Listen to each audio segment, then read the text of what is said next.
Françoise Cuyton, nous vous recevons à la Galerne à l'occasion de la parution de l'album La Douce, paru chez Casterman.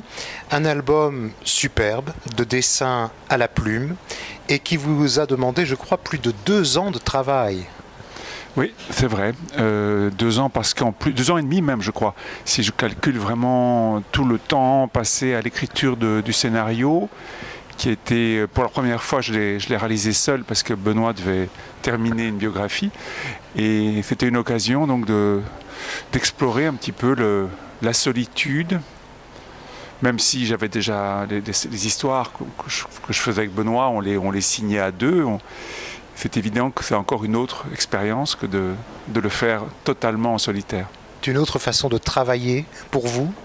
Oui, une autre façon de travailler, une façon un peu de se remettre en question aussi, d'explorer, de chercher, de se fragiliser, une envie d'être en danger. Alors, vous vous êtes vraiment plongé dans le monde ferroviaire auprès des mécaniciens, des conducteurs de locomotives pour le travail de cet album. Oui, c'est pas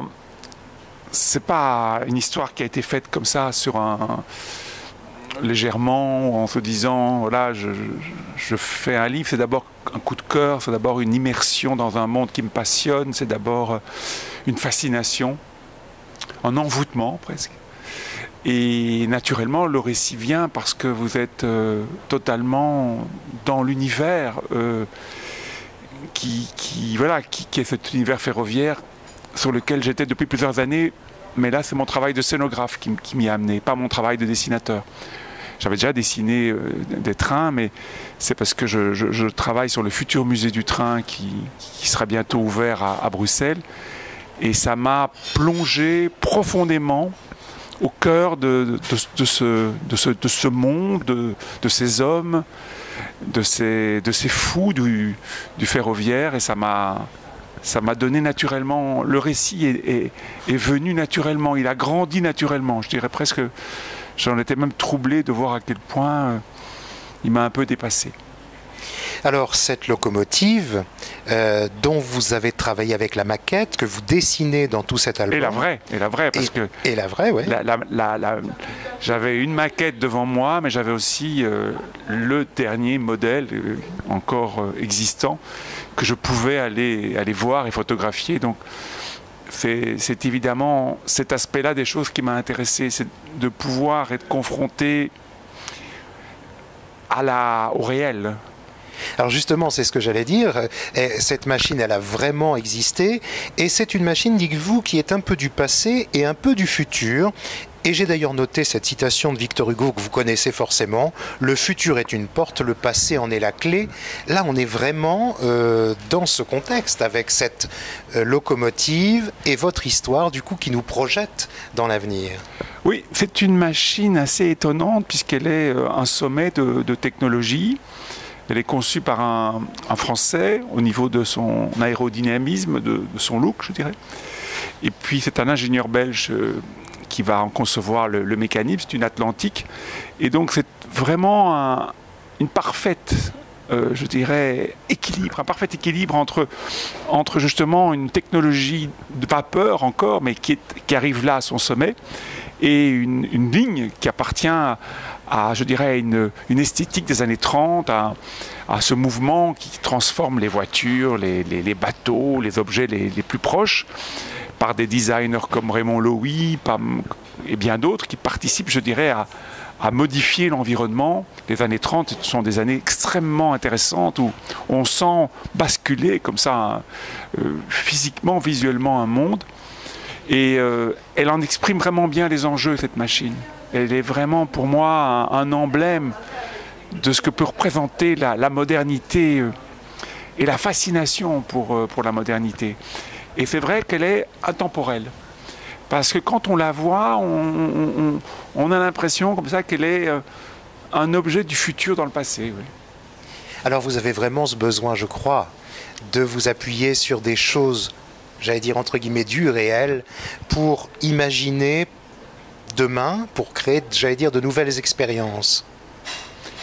Oui, Je trouve qu'on sous-estime la richesse de notre histoire, souvent, comme elle récèle de choses passionnantes, fascinantes. En fait, souvent, on n'invente rien, il faut le savoir. On recycle. Alors, mieux vaut en être conscient pour justement arriver à mieux déceler, repérer ce qui est porteur de réflexion, porteur d'un regard nouveau sur ce que l'on vit, ce que l'on vivra.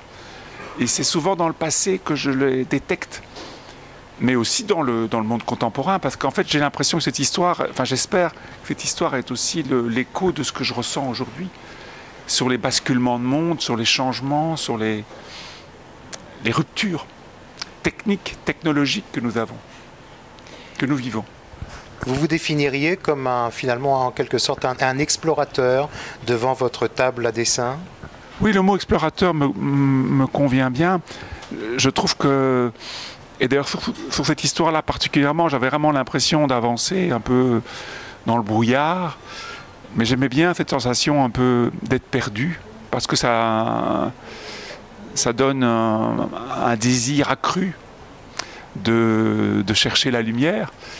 Et oui, l'explorateur, c'est un mot qui me convient bien. J'aime bien que chaque livre ait des enjeux particuliers et que le lecteur soit pris dans un nouvel environnement, même si les cités obscures regroupent des choses. Celui-là est un petit peu en dehors, mais il est quand même très proche des cités obscures.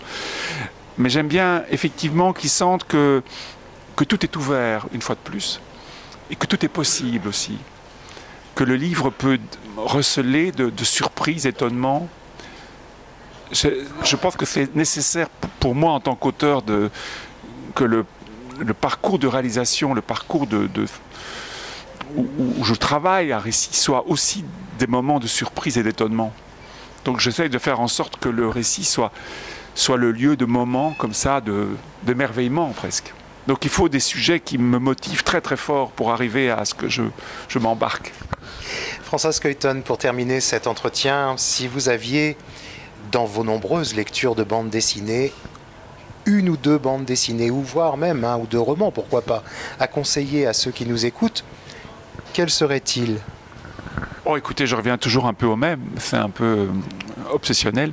Alors, une des bandes dessinées qui m'a le plus marqué, qui me fascine encore énormément, c'est Little Nemo in Slumberland de Winsor McCay.